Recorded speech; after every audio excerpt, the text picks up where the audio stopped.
Weet ek het 'n harde stem. So lekker om jou vanoggend te sien. En kyk, as dit in Bloemfontein reën, dan is ons tonge los. Dis so lekker. Vanoggend was dit regtig vir my lekker om 'n klomp nat mense by die deur te groet, hoor. Ek het nie omgegee nie. Dis heerlik want as dit in Bloem reën is dit soos die sirkus wat dorp toe kom. So is regtig wonderlik. Dit is so lekker om jou te sien as jy vandag by ons kuier en ons hoop regtig dat jy dit geniet, dat jy iets van die Here se teenwoordigheid ervaar en dat jy regtig sal ervaar dat hierdie 'n familie is waarby jy kan inskakel, dat jy kan deel word hier, iets van die Here se teenwoordigheid kan ervaar. En voordat ek gaan begin preek, wil ek sommer net met jou iets deel wat Annetjie, my een vriendin, kom deel net nou met my. En sy lees 'n skriffie wat ons daaraan herinner dat die Here ons sien. Sal jy dit net gou inneem? Die Here sien jou. Hy hoor jou. Hy weet van jou. Daar's goed in ons lewe wat partykeer ons laat dink dat die Here ons nie sien nie hoor nie. Partykeer is dit dat ons hierdie teenkanting voel. Is partykeer die vyand wat ons aanval. Ander kere is dit maar ons eie gedagtes, wat dit ook al mag wees. Maar wil jy dit net gou laat insink nie? Daar waar jy sit, maak gou jou oë toe. En dan wil ek vir jou bid dat jy vanoggend sal weet dat die Here jou sien. Miskien soos wat jy aangekom het in die reën en elke druppel wat jou wou tref, het jou getref. En so is die Here se oog op jou.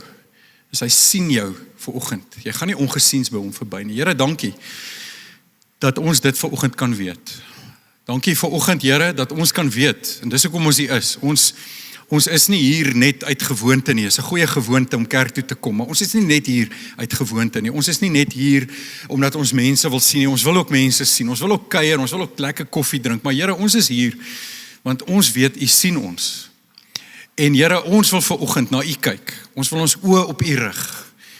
Dankie dat ons dit nie hoef te doen met die een of ander godsdienstige reël en gedagte nie, dat ons dit nie hoef te doen vanoggend met 'n klomp skuldgevoel, of omdat ons voel iemand dwing ons om dit te doen nie. Ons doen dit vanoggend, want ons is U seuns en dogters. Here, dankie dat U ons sien en hoor, en dat U vandag met ons werk en met ons praat. Ons dankie daarvoor, in Jesus se naam. Amen. Is jy gereed vir vanoggend? Wonderlik, daar's sy, great. Vir al die goed wat jy nou oor die jare in die kerk gehoor het, van 'n kansel af, of van 'n verhoog af, miskien woon jy nou al 'n jaar kerk by, of 10 of 20 of 60 jaar. Van al die goed wat jy nou al van 'n kansel af gehoor het, wat sou jy sê is die woorde wat jy nog die meeste gehoor het? Miskien hierdie woorde van 'n pastoor. En ten slotte. Nee. 10 minute later, ek sluit af. Dalk is die woorde wat jy al baie gehoor het, miskien nie van die kansel af nie, maar liefie wat jou so in die sy pomp en sê, jy moet nou luister, hierdie is vir jou. Luister gou mooi, luister gou mooi. Dit mag waar wees, maar van die woorde wat jy nog die meeste gehoor het van 'n kansel af waarskynlik, is hierdie woorde wat ons in 2 Korintiërs 13 vers 13 vind. Die genade van die Here Jesus en die liefde van God en die gemeenskap van die Heilige Gees bly met julle almal. Wat 'n pragtige seënwens is dit nie. En afhangend miskien van jou kerkagtergrond, maar as jy al 'n rukkie by ons is, sou jy dit al gehoor het. Dis 'n seënwens wat Paulus aan die einde van 2 Korintiërs uitspreek teenoor hierdie volk, hierdie kerk in Korinte. Nou as jy die laaste paar weke saam met ons was, die kerk in Korinte was 'n amazing kerk. Hulle het die gawes van die Gees beoefen. Nou, daar was manifestasies daarvan. Hulle was regtig bekend daarvoor geweest, maar hulle het ook 'n bietjie droog gemaak. Daar was jaloesie en risies onder hulle. En Paulus, so aan die een kant prys hy hulle, want hy's 'n goeie geestelike pa, maar aan die ander kant berisp hy hulle. Hy tik hulle oor die vingers, hy dissiplineer hulle. En dan heel aan die einde van alles, dan sê hy hierdie woorde. Hy seën hulle. En dis dan ook die sentrale gedagte van hierdie reeks waarmee ons nou die 4de week besig is. Dis die liefde van God. 2 weke terug het ons gepraat oor die liefde van die Vader, verlede week oor die genade van Jesus, en hierdie week praat ons oor hierdie laaste deel, die gemeenskap van die Heilige Gees. Want hy is die Gees van liefde. So ons gaan 'n bietjie daaroor praat. Ek wil gou, laat ons net bietjie hierdie 3 goed uitmekaar uithaal en daaroor praat. Hierdie 3 aspekte, die 3 eenheid, Vader, Seun en Heilige Gees. En hierdie baie belangrike ding wat Paulus kom doen. Partymal vra mense vir my, hoor jy, as ek bid, tot wie moet ek bid? Is dit die Vader, is dit die Seun, is die Heilige Gees? Die antwoord is ja. Jy bid tot God. Maar daar's verskillende aspekte aan elke persoon van die 3 eenheid wat vir ons soveel diepte gee in wie hy is, en dan baie keer in hoe ons praat en hoe ons bid, dat dit nie so seer gaan oor praat ek nou met die regte persoon nie. Dis eintlik 'n ontdekking van die ongelooflike wonder wat die persoon van God is. En ons gaan so 'n bietjie daaroor net gou gesels. So in die eerste plek sê Paulus, wel een van die goed wat hy sê is die liefde van God. En hierdie woord het jy al baie gehoor, agape. Dis 'n baie bekende woord, daar's kerke en bewegings en groepe wat daarna vernoem is. En agape is eintlik in die eerste plek nie 'n gevoel nie, maar is in die eerste plek eintlik 'n sekere ingesteldheid. Dis eintlik dit wat God in wese is. Hy is agape, hy is liefde. Dit word in God gedefinieer. Hy het dit eintlik ontwerp, as ek dit so kan stel. Dit is die liefde van God. En wat agape liefde beteken is, dis eintlik dat ek in alles wat ek vir ander mense doen en alles wat ek vir hulle begeer, hulle beswil in gedagte het. Hoor jy dit? Ek wens jou die beste toe. So ek wens jou agape toe. Ek wens in alles wat ek doen vir jou, alles wat ek bid vir jou, God se beste toe. En dis natuurlik wie God is. Dis 'n tipe liefde wat gee sonder om reaksie te verwag. Dis 'n onvoorwaardelike liefde wat God teenoor ons het. Nie 'n emosie nie, maar 'n gesindheid. En dit sê eintlik vir ons, die liefde van God sê vir ons dat God vir ons is. So wat God eintlik vir jou sê vandag, en dit moet jy so mooi hoor, is dat God sê, in Christus het ek jou gekies. En in Christus kies ek jou steeds. En in Christus sal ek jou oor en oor en oor kies. Dis 'n liefde wat nooit ophou nie. Dit is, as ons die teologiese woord wil gebruik, 'n verbondsliefde. Dis God se commitment. Dis God wat sê, as hy met die mens 'n verbond sluit, nee, soos wat hy in die Ou Testament gedoen het met Israel, dan het God sekere vereistes gehad en voorwaardes gehad. En hy het gesê, ek sal vir julle God wees en julle moet vir my 'n volk wees, maar die volk het nie baie goed daarin gevaar nie, want die mens is nie 'n baie goeie verbondsgenoot nie. En toe die Vader en die Seun 'n verbond met mekaar aangegaan, en Jesus het gesê, ek sal met my bloed betaal vir die mensdom, ek sal mens word sodat ek met die mens kan identifiseer, en ek is ook God, ek kan betaal vir hulle sondes, en daardeur word die mensdom met God versoen. Hierdie is die verbondsliefde van God, hierdie agape, waardeur God gesê het, ek gaan gee, sonder om terug te verwag. Waardeur Jesus aan die kruis kon sê, Vader vergewe hulle, want hulle weet nie wat hulle doen nie. Dis God se agape, dis daai liefde van hom. En Paulus kom en hy spreek die liefde van God uit oor hierdie gemeente. En vanoggend is sy liefde ook oor jou uitgespreek as 'n gelowige, soos jy hier aankom. Wat ek eers gesê het, is dat God jou sien, hy het jou lief, jy's vir hom kosbaar, jy's vir hom belangrik. Hy praat ook van die genade van die Here Jesus Christus. Nou hierdie woord in die Grieks is charis. Charis is genade. Dis die woord wat hier gebruik word. En dis ook woorde wat ons goed ken. Guns, as iemand se guns geniet, iemand bewys jou 'n guns, gawe. En dan hierdie mooi Afrikaanse woord, as iemand vir jou regtig waar net gee, sonder perke, dan het ons die mooi Afrikaanse woord mildelik. Wanneer laas het jy die woord gebruik? Mildelik. Nee, dis vrygewig. Dis God wat kom en hy gee net van sy goedheid, van sy genade. Maar genade klink baie keer soos vriendelik, nee. Genade, dit klink net soos vriendelik. Ons sal in die volksmond genade enige kant toe gebruik. Genade, maar dit reën. Genade, maar dit reën my dak lek. Nee, ons gebruik hom enige kant toe. Maar eintlik het een teoloog gesê, genade is nie 'n ding nie. Genade is om jouself te gee. Ek dink dis baie mooi. Die Engelse woord grace, as jy hom as 'n akroniem wil sien, God's riches at Christ's expense. God's riches at Christ's expense. Dis genade is iets wat gee. Dis iets wat jou kos. En Jesus het gekom en hy het homself vir ons kom gee. Hy het nie net gawes vir ons kom gee, hy het homself vir ons kom gee. En ons praat nie hier van vergunnings of toegewings nie. Jy ken 'n toegewing. Vrydagmiddag baas kondig af oor die interkom. Julle het almal hierdie week so mooi gewerk. Julle kan 'n uur vroeër huis toe gaan. Nee, dis 'n toegewing. Maar God kom en hy doen soveel meer as om net die basiese te doen. Dis eintlik meer soos wat 'n ouer vir sy kind sal doen. 'n Goeie ouer vir sy kind sal doen. Want jy sien, 'n goeie ouer sê, ek sal alles binne my vermoë doen om die goed wat my kind nodig het, as ek kan, en in die regte tyd vir hom te gee. Maar 'n goeie ouer, en dis eintlik God alleen wat dit regtig so goed reg kry. 'n Goeie ouer sê nie nou nie of later. Nee, 'n goeie ouer sê nie wat kos dit, kan ek dit vir jou koop nie. Goeie ouer sê, is dit nou nodig? Kan ons dit nou bekostig? Maar die hart daagter is altyd, ek wil die beswil vir my kind hê, of dit nou beteken ek gee vir hom alles of gee nie vir hom alles nie.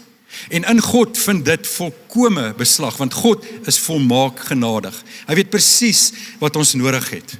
Hierdie charis beteken, hoor gou hierdie, dit is so mooi, dit beteken om nader te kom of om naby te kom en om af te buk, sodat dit jou iets kos.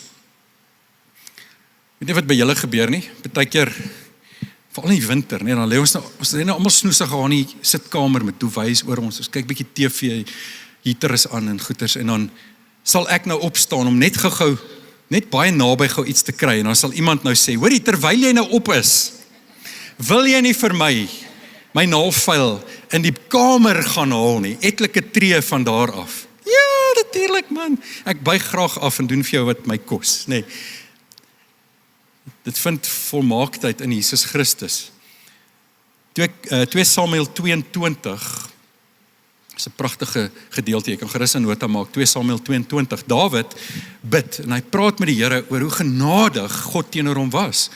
En hy sê, Here, wie is Dawid, en wie is Dawid se huis, dat een hom 'n naam sou gee, en God het vir hom gesê, daar sal altyd iemand op die troon wees in jou huis, ons weet, Jesus Christus is die vervulling daarvan, hy is die koning van konings en die Here van Here, en Dawid sê, wie is Dawid en sy huis, dat hy al hierdie goed vir my doen, en dan op 'n stadium in vers 36 sê hy, U neerbuigende genade het my groot gemaak. Is dit nie een van die mooiste versies op aarde nie? Dis nie ou vertaling. U neerbuigende genade het my groot gemaak. Dis 'n presiese verklaring van die woord charis. Het jy ooit gewonder het of die Here vir jou moeite gedoen het of doen? Die kruis is die bewys dat Jesus Christus naby gekom het, neergebuk het, homself verwerdig het, homself nederig gemaak het vir jou. Soveel meer het hy nie net dit gedoen nie, maar hy was ook bereid dat hy publiek gespot en verneder sou word aan 'n kruis. U neerbuigende genade het my groot gemaak. Soos die liefde van God, agape, dis die neerbuigende genade van Christus, charis. En dan is dit die gemeenskap van die Heilige Gees. Jy het hierdie woord al baie gehoor, koinonia, of kinonia, spreek hulle hom ook uit. Koinonia is 'n baie bekende woord, en dit beskryf eintlik maar die kerk, wanneer ons saamkom, wanneer gelowiges saamkom, maar weer eens, dis nie net koek en tee nie. Dis nie net geselsies nie, dis eintlik iets van deelname, van mission, en hierdie gedagte waarop ek net nou later sal uitbrei, dis wanneer twee partye deel is van mekaar en daar is gesamentlike deelname. Al twee neem deel. There is participation. Dis wat plaasvind. Ons gaan net nou daaroor gesels. Ons kan hierdie seun van Paulus so opsom. Die Vader wil dit. Dis sy wil. Hy is die bron van alles. Hy is die oorsprong van alles. Dis sy agape liefde wat dit wil. Jesus die seun doen dit. Dis daai charis woord waar hy neerbuig. Hy is die een wat die aksie uitvoer in jou lewe, in my lewe, wat genade teenoor ons betoon. En dan die Heilige Gees. Hy is die persoon wat dit alles saambind en wat ons 'n belewenis daarvan gee. Maar nou dink ek jy sal met my saamstem, as ons lees van die agape van God, ons lees van die charis van Jesus, dan is dit vir ons nou ook binne hierdie reeks en hierdie jaar waar binne ons is, waar ons praat van becoming his love en ons praat van die Here se liefde, dan is dit eintlik nogal redelik maklik om in jou kop te klik, dis liefde, nê? Agape, charis, God kom naby, hy sien jou, hy hoor jou, dis sy liefde, maar ek weet vir baie mense is dit so bietjie van 'n challenge as ons praat van die gemeenskap van die Heilige Gees en ons probeer uitfigure, maar hoe sluit hierdie ding by liefde aan? Hoe sluit dit by God se liefde aan? En ek wil met jou daaroor praat, want dit is ongelooflik wonderlik om dit te ontdek. Hoe hou hierdie koinonia, die gemeenskap van die Gees, hoe hou dit verband met God se liefde? Wel, dink jy dis vir jou nuus nie, maar liefde beteken nabyheid. Liefde beteken tog om naby te kom, nie waar nie? Ek meen, as jy vir iemand lief is, dan soek jy tog toenadering. Jy wil tog naby in 'n persoon wees. Maar as daar nie liefde is nie, dan is daar afstand. Jy hou jou een kant, jy onttrek jou, jy vermy dalk selfs 'n persoon. Maar met liefde raak die afstand tussen my en iemand anders kleiner. Dink aan verliefdheid. Ek sien so baie verliefde duifies wat hier vanoggend sit, nee. Het sy in jou prille jeug of in jou gevorderde ervaringsouderdom. Nee, as jy op iemand verlief is, dan wil jy tog naby aan hulle wees, nee. Jy wil teen aan hulle wees, jy wil by die persoon wees. As 'n baba gebore word, wat sien jy eerste? Daai kleintjie word in die pa en die ma se hande, sy arms vasgehou, om nie eens te praat van oupa en ouma nie, nee. Mense staan tou, want daar's liefde. Ons wil hierdie kleintjie naby ons hê. Selfs 'n soen tussen geliefdes sê iets van nabyheid. Ek wil naby jou wees. Nabyheid, intimiteit. Hierdie goed het alles te doen met hierdie koinonia, hierdie gemeenskap, hierdie saam wees. So liefde is gelyk aan nabyheid. God wil nie hê ek en jy moet hom net op 'n afstand glo in hom nie. Nee, ek moet met hom praat so op 'n afstand en ek voel die afstand en ek is bang vir hom en ek is nie vrymoedigheid nie en dan sit klaar nie. Nee, God wil nog altyd die mens naby aan hom trek. Ons sien in die Ou Testament hoe hy in daardie bedeling onder die volk woon in die tabernakel. Nee, daai tent van ontmoeting, die plek waar God met sy leier praat en dan sê hy vir hom goed en die leier gaan sê dit weer vir die mense, maar God wil naby aan sy mense wees, maar in die Nuwe Testament raak dit heeltemal 'n ander storie. Dis baie meer intens, want nou wil God nie net onder sy mense woon nie, hy wil nie net in die sinagoge wees nie, maar hy wil in sy mense woon. Hy wil binne in sy mense woon. God het sy woning in mense kom maak. Romeine 8 vers 11 sê, as die gees van hom wat Jesus uit die dood opgewek het, in julle woon, sal hy wat Christus uit die dood opgewek het, ook julle sterflike liggame lewend maak deur sy gees wat in julle woon. Hierdie in julle woon, hierdie woning, dis tog 'n tuiste. Dis 'n plek van nabyheid, dis 'n plek van intimiteit. Jesus sê, bly in my soos ek in julle. Wat hy eintlik sê is, maak julle tuiste in my soos wat ek my tuiste in julle maak. Ek dink oor die laaste klompie dekades het dinge baie verander en miskien van COVID af ook, maar ek onthou toe ons kinders was, het dit baie maklik gebeur dat iemand die deurklokkie lui en daar was mos nou nie heininge en goed nie, so hy sommer hier by jou, dan sien jy maar deur die ding. Dan het hy sy tasse en goed by hom, 'n familielid of 'n vriend sê, hey, ek het bietjie kom kuier. As dit nou regtig 'n bederf is, dan is dit skoonma wat gou bietjie kom kuier. Maar hulle bly dalk net 'n dag of 2 of dalk 3 weke, maar dan gaan hulle, nee. God kom nie kuier by ons nie. Hy kom nie af en toe net inloer nie. Wat gebeur wanneer ek en jy die liefde van God, die agape van God beleef het, met ander woorde sy onvoorwaardelike liefde in sy seun Jesus Christus, wat kom neerbuig het na ons en sy lewe vir ons kom aflê het, en ons word gelowiges, ons word Christene, en sy Heilige Gees kom woon in my, deur my wedergeboorte, dan kom trek hy in by ons, met alles. Hy kom woon by ons, hy kom maak 'n tuiste in my en in jou. En miskien vanoggend wanneer ek oor die Heilige Gees praat, begin jou broek bewe of jy raak kwaad of jy dink aan die een of ander ervaring wat jy gehad het en mense het vir jou gesê, dis die Heilige Gees, dis hoe hy werk, dis wie hy is, net dit en niks anders nie. En dalk het jy seer gekry, dalk was dit vir jou ‘n weird ervaring gewees. Miskien voel jy regtig oor die Heilige Gees, maar ek kan hom nie definieer nie, dis my vreemd. Mag vanoggend vir jou 'n deurbraak wees daarin, dat jy besef en dat jy weet, dat wanneer Paulus 'n seën uitspreek oor die gemeente, dan skei hy nie die drie eenheid van mekaar nie. Hierdie is nie 'n losstaande ding nie, dis 'n eenheidsevangelie, en hy sê, die Heilige Gees kom trek by jou in, wanneer jy tot wedergeboorte gekom het. Hy raak deel van jou. God se Gees wat in jou woon, is die teken van sy liefde vir jou. Want ons het gesê, liefde is nabyheid. As ek lief is vir iemand, wil ek naby aan hulle wees. En dit is hoe God sy liefde aan jou bewys, is dat hy sy Heilige Gees in jou hart ingee. So ek het vroeër gesê, ons gaan praat oor die gedagte van deelname. Hoe neem ons deel saam met God? Jy sien, Christendom gaan nie net daaroor dat ek die voordele geniet van wie Jesus is nie. Dit gaan daaroor dat ek ook lewe deur die Gees kan ervaar, soos wat hy het op aarde. Soos wat hy in sy woestynversoeking deur die krag van die Gees en deur die skrif aan te haal, Satan se aanslag verslaan het. Soos wat hy gelei deur die Gees sy bediening verrig het. So gee die Here vir jou ook, deur sy Heilige Gees, deelname aan wat hy wil doen. Jy weet presies wat ek bedoel. Jy is by die werk, daar's 'n krisis, daar's 'n issue, daar's 'n probleem, daar iets moet opgelos word, daar's 'n situasie.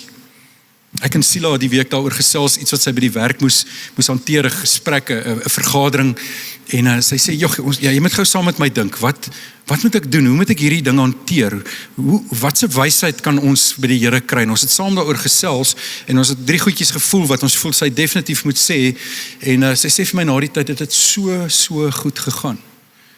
Dis deelname met die Heilige Gees. So om te sê, Here, wat wil U hê, moet ek in hierdie situasie sê? Ek gaan nie vir hulle Bybelles aanbied nie, ons moet 'n probleem by die werk oplos, sal nie my wysheid gee. Dis wanneer jy in jou huwelik met 'n probleem stoei, of jy het die een of ander krisis, daar's die een of ander finansiële of gesondheidsuitdaging of iets, of daar's 'n verhoudings bietjie wrywing of goed, dan vra ons, Heilige Gees, help ons, sodat ons met U kan deelneem aan die oplossing hier, want ons geniet hierdie nabyheid met U en U liefde. 1 Korintiërs 6 vers 17 sê iets oor hierdie gedeelde lewe, maar die persoon wat homself aan die Here verbind, is een gees met hom. Miskien sê jy vanoggend, wie ek? Hoe kan jy vanoggend sê ek is een gees met die Here? Weet jy wat in my lewe aangaan? Weet jy wie ek is? Weet jy hoe struggle ek met daai sonde? Weet jy van die goed in my lewe? Weet jy wat my agtergrond is? Die evangeliese waarheid is dat wanneer ons in Jesus Christus is, wanneer ons weergebore is, wanneer ons in hom glo as ons Here en Verlosser, staat maak op sy geregtigheid, sy werk aan die kruis, nie my eie dade nie, en my lewe aan hom oorgee, wat gebeur is, ek word een met hom. Ek is verbind met hom, ek is een gees met hom. Hy is nader as my gedagtes, hy is nader as my emosies, hy is nader as my selfbewussyn.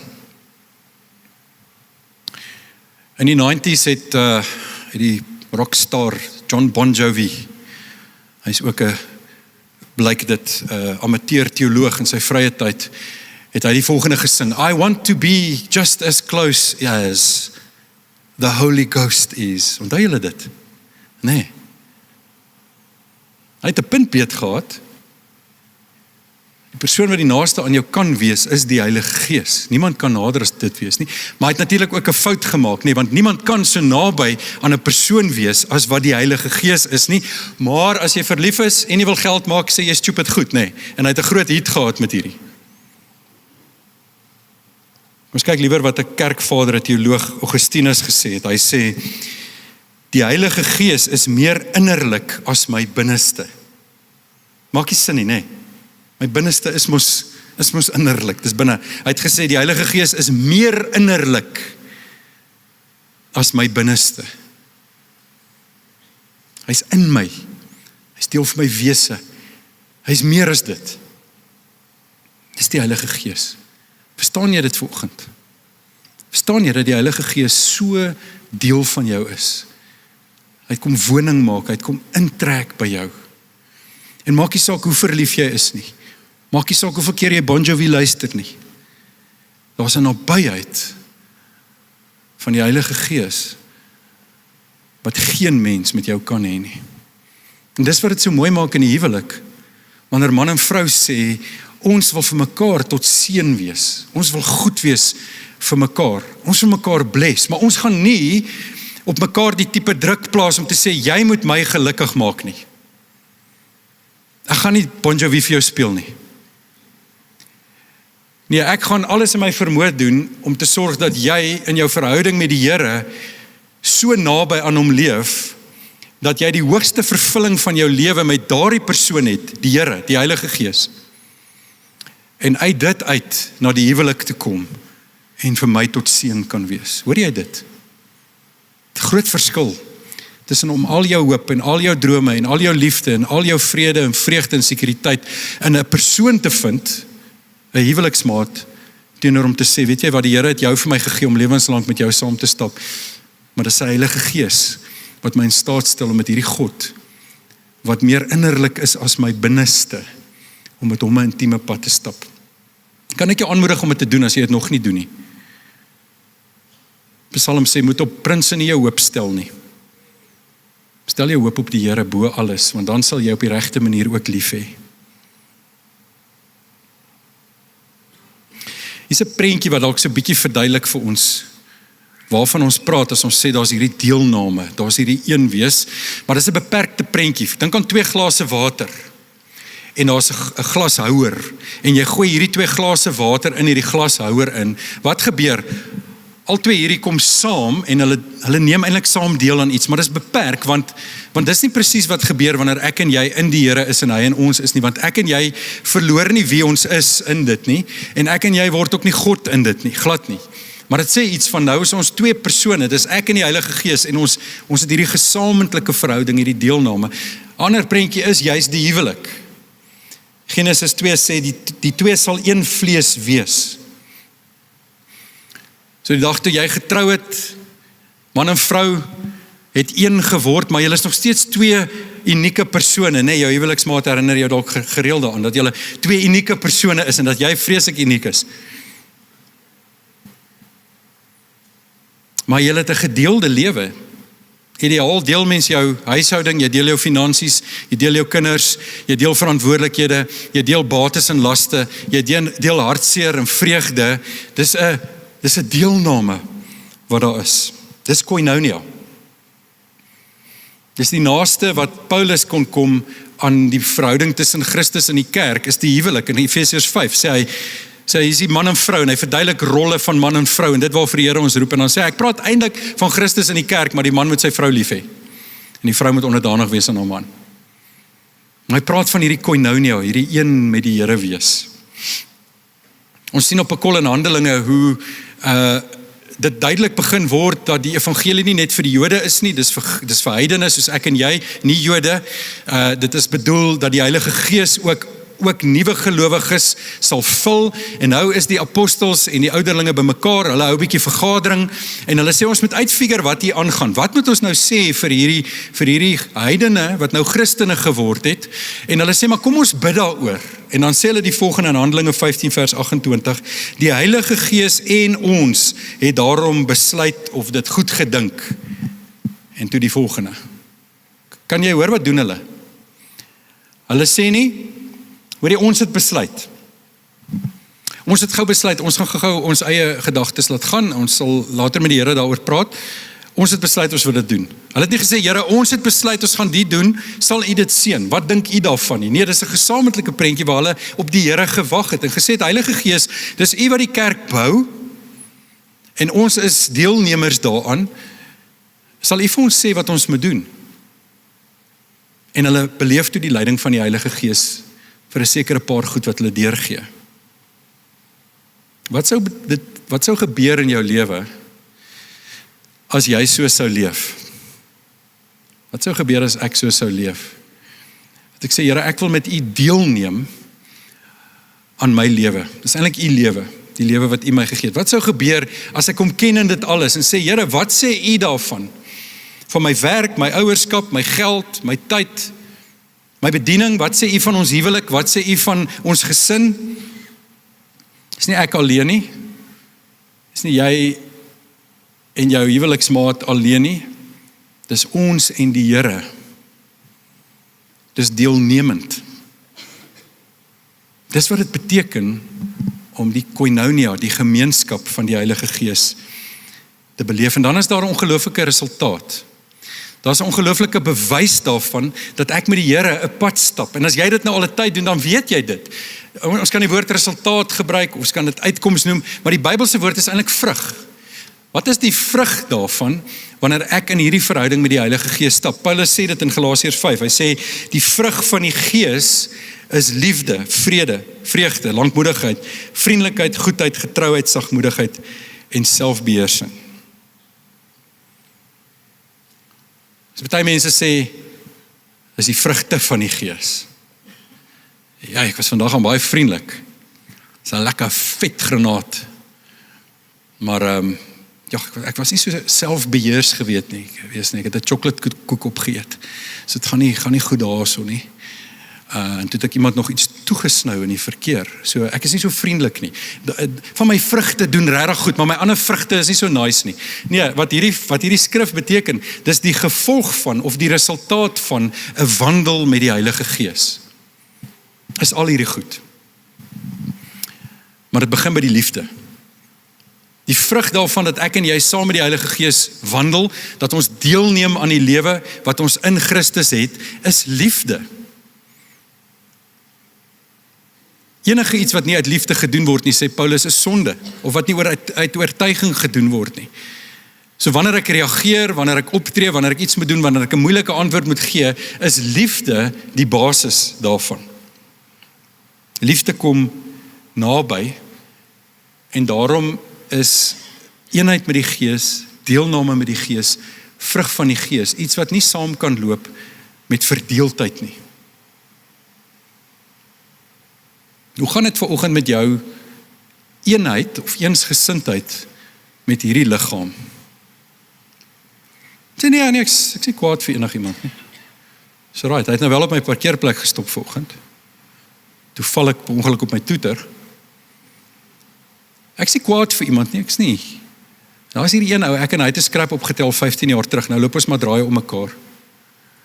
Paulus sê in Efesiërs 4, doen alles in julle vermoë om die eenheid wat die Gees bewerkstellig het te bewaar.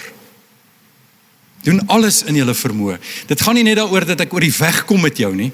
Dit gaan nie net daaroor dat ek sê, wel, solank jy net nie my sitplek vat nie, of solank jy my net nie snaaks aankyk nie, of solank ek net nie te naby aan jou hoef te kom nie, is ek eintlik happy met jou. Nee, hierdie eenheid, hierdie koinonia beteken eintlik dat ons ook mekaar ontmoet, as ons mekaar nog nie ken nie. Dit beteken ook dat ek sê, hoorie, ek sien jou gesig nou al vir 15 jaar hier, wat is jou naam? Ek is seker dis nie ou Boeta nie. Ek seker is nie Sussa nie. Wat is jou naam? En drink jy koffie? Ja, goed, ons kan vriende wees. Kom ons drink koffie. Hoor jy wat ek sê? Kerk is nie bedoel om in hierdie afsonderlike individualistiese wyse te geskied, waar ek en jy, maar net, dis net ek en jy. Ons kom saam, en as my vrou of my man siek is, kom ek nie kerk toe nie, want ek voel nie, ek kan nie, mense maak my bang, en ek besef, party mense is nie groot groep mense nie, so hoor my asseblief. Ek self is maar 'n klein groep mens, maar ek is so lief vir kerk, ek is so lief vir die liggaam van Christus, want ek weet, daar is iets ongeloofliks in kerk. Kan ek jou asseblief aanmoedig, om die moeite te doen, om die mense wat voor jou en agter jou sit, as jy hulle nog nie ken nie, regtig te ontmoet. Want ek weet wat jy doen as ons sê, ontmoet gou iemand agter jou, nee, dit raas in die auditorium, nee, sê jy soos, en dan, lekker. Gaan bietjie dieper as dit. Sal jy asseblief, want wat gebeur, is as die liggaam mekaar leer ken, dan raak ons eenheid net nog sterker, en dit gaan nie daaroor dat ons 'n klomp vriende in 'n kamer is nie, dit gaan daaroor dat daar krag in ons eenheid is. Dat ons 'n formidabele geestelike mag is, wanneer ons vriendskappe en ons verhouding sterk is. Ek wil jou aanmoedig om dit te doen. Moenie so op jou eie wees as jy dalk is nie. En as jy iemand is wat mense maklik intrek, die Here het jou die gawe gegee, doen dit, gebruik dit. Nooi mense vir koffie, nooi hulle vir ete. OK. Dis lekker. Hy is die gees van liefde, Romeine 5 vers 5, want God se liefde is in ons harte uitgestort deur die Heilige Gees wat aan ons gegee is. So, hy sê nie vir jou net, jy moet lief wees vir ander nie, hy kom en dan sê hy, ek wat liefde is, gaan myself in jou uitstort, die Heilige Gees self het hom in ons uitgestort. Hoor jy dit? Dis nie God wat sê ek het 'n bietjie liefde vir jou nie. Dis God wat sê, ek klim pens en potjies in jou hart in. Ek stort myself in jou hart in. Kry mos daai stortkoppe, nê. Kyk as jy vir hom oopdraai, dan spuit hy spuit die DNA uit jou uit. So, okay, eina. Kom die Heilige Gees en hy is nie gewelddadig nie, hy werk nie hardhandig met ons nie, maar ek kry amper daai prentjie van die Heilige Gees wat kom en hy stort hom in jou hart uit. Die tragedie is dat as jy vanoggend 'n gelowige is, dan het dit al met jou gebeur, maar jy besef dit dalk nie altyd nie. Paulus sê in Efesiërs 5, word daagliks, word gereeld met die Heilige Gees vervul. Jou gemiddelde ou stort 1 keer 'n dag daarom. En dis daai selfde prentjie. Here, kom stort my weer, kom vul my weer, kom maak my weer vol met U, want ek kan nie sonder U nie. En jy hoef nie bang te wees nie.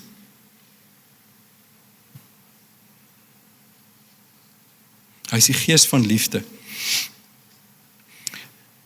So een van Jesus se laaste groot opdragte en beginsels wat hy sy disippels leer, is in Johannes 13 vers 34 en 35. Hy sê, ek gee julle 'n nuwe gebod. Julle moet mekaar lief hê, net soos ek julle lief gehad het, moet julle ook mekaar lief hê. Dit is hoe almal sal weet dat julle my disippels is, as julle liefde teenoor mekaar het. Hy sê, dis al hoe die wêreld gaan weet dat julle 'n gedeelde hart het met God, is as julle vir mekaar lief is. Dis die enigste manier. Hy praat nie van 'n klomp materiële goed wat ons moet hê en 'n klomp sukses nie. Hy praat nie daarvan dat ons die nuutste en die jongste bright ideas en openbarings en goed moet ken nie. Hy sê dit is julle liefde vir mekaar. Dis soos 'n pragtige legkaart wat aan mekaar gesit word. Met 3 stukke. Maar kom ons sê 4, is jy, is die liefde van God, is die gemeenskap van die Heilige Gees, dis die genade van Christus. Dis alles een prentjie. En dis asof Jesus sê, as jy dit snap, dan sal jy lief wees vir jou medegelowiges. En dit sal natuurlik oorspoel na ander mense toe ook, maar dis die grootste billboard om Jesus te adverteer, is as ons vir mekaar lief is. Weereens, kan ek en jy nie vir onsself die vraag vra nie, hoe kan ek garis teenoor iemand doen? Hoe kan ek meer doen as wat net die basic vereistes is? Hoe kan ek neerbuig na iemand toe en die Here se liefde vir hom of haar gee? Dit beteken partymal iets materieel, dit beteken iets emosioneel, dit beteken iets om hulle geestelik te versterk, maar dis hierdie gesindheid van ek buig neer na jou toe, ek buig af met die liefde van Jesus. Ek wil die band vra om verhoog toe te kom asseblief. Ons gaan vanoggend, as die Here se mense, gaan ons 'n wonderlike geleentheid kry. Die Here werk aan jou, hierso so, terwyl jy hierso sit en jy dink aan die skaapbout en die lekker reën en goeters. Iewers deur dit, praat die Here met jou ook, en hy praat met jou hart oor hierdie wonderlike ding van koinonia, hierdie deelname saam met die Heilige Gees aan die liefde van God in jou lewe en deur jou lewe. En ek het dit vroeër gesê, maar die belangrike ding, die liefde van God, die agape, die genade van Christus, charis, die gemeenskap van die Heilige Gees, is nie 3 losstaande goed nie. Die Here wil hê dat jy dit alles as 'n eenheidsgedagte sal besef. Soos met die vrug van die Gees, dat jy nie sal sê, wel ja, ek hoor jou oor die charis deel, dit is baie nice dat die Here afgebuk het na my toe, maar ek weet nie lekker van die liefde van God nie. Of ek weet nie, die gemeenskap van die Heilige Gees verstaan ek, maar die ander 2 nie. Nee, die Here wil hê dat ek en jy hierdie goed sal verstaan as 'n eenheid.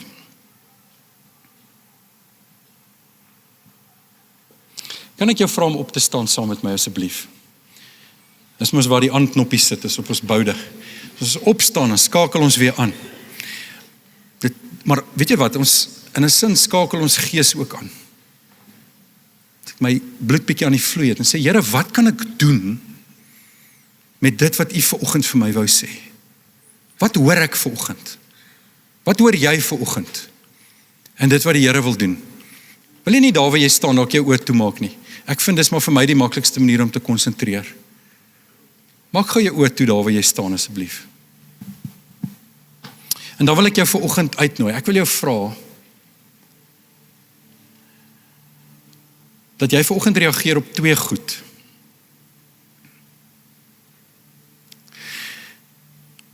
Die eerste vraag wat ek jou wil vra is, hoe lyk jou koinonia met die Heilige Gees op die oomblik?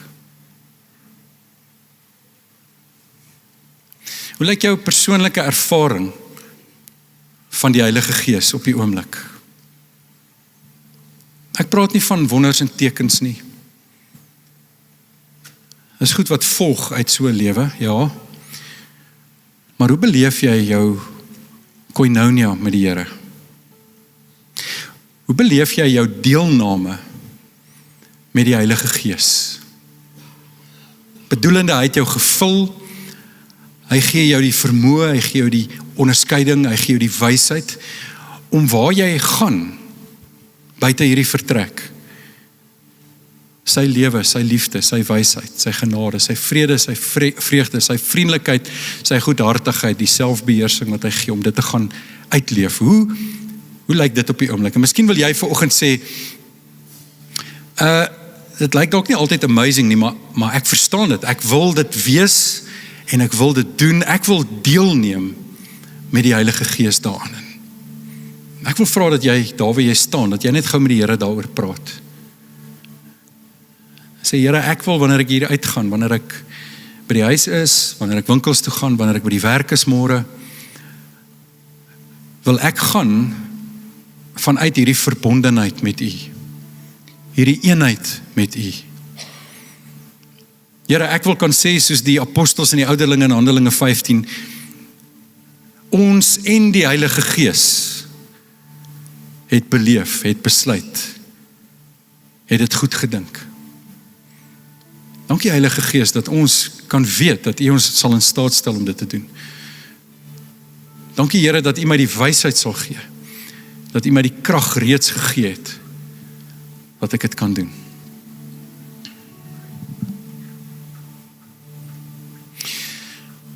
Ek gaan jou geleentheid gee net nou, bly net so op daai plek, praat net met die Here. Ek gaan jou geleentheid gee, dat jy net nou, as jy sou wou, en jy is op daai plek waar jy sê, ek wil met die Here saamwerk, ek wil deelneem aan wat hy wil doen. Aan die kante van die auditorium is borde wat ons voorberei het, waarop staan, known by his love, bekend vir sy liefde. En wat 'n ongelooflike manier om hierdie reeks af te sluit, dat ek en jy sal sê, maar soos wat ek met die Heilige Gees saamwerk, wil ek uitgaan, en ek wil geken word aan sy liefde.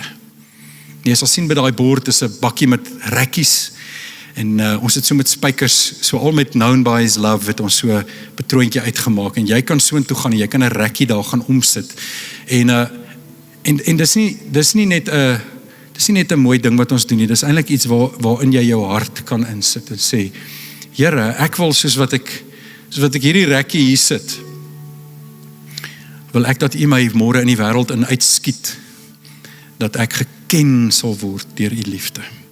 Hou dit bietjie in jou hart, as jy dit miskien net nou wil doen, maar praat gerus net met die Here daaroor. Die tweede ding wat ek wil vra, en miskien is dit ook jy, miskien sê jy nie, miskien noodwendig iets op my hart nie, maar daar's verseker van ons vanoggend hier, wat sê, ek sukkel om ander lief te hê.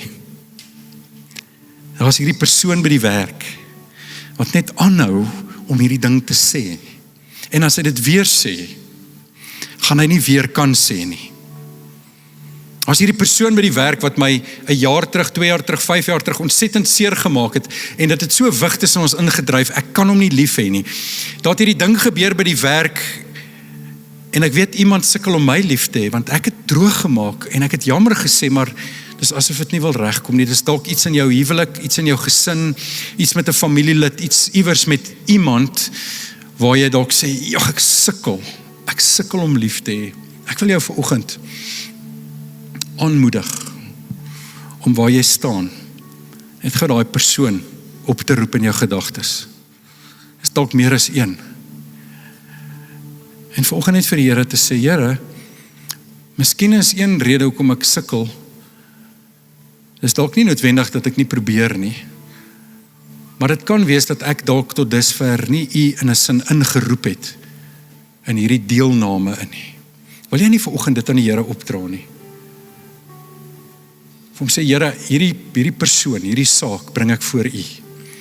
Help me, Lord, to become love, to be known by love. Here, help my om liefde te bewys in omstandighede. Jy weet wat jou omstandighede is. Wil jy dit nie voor die Here bring?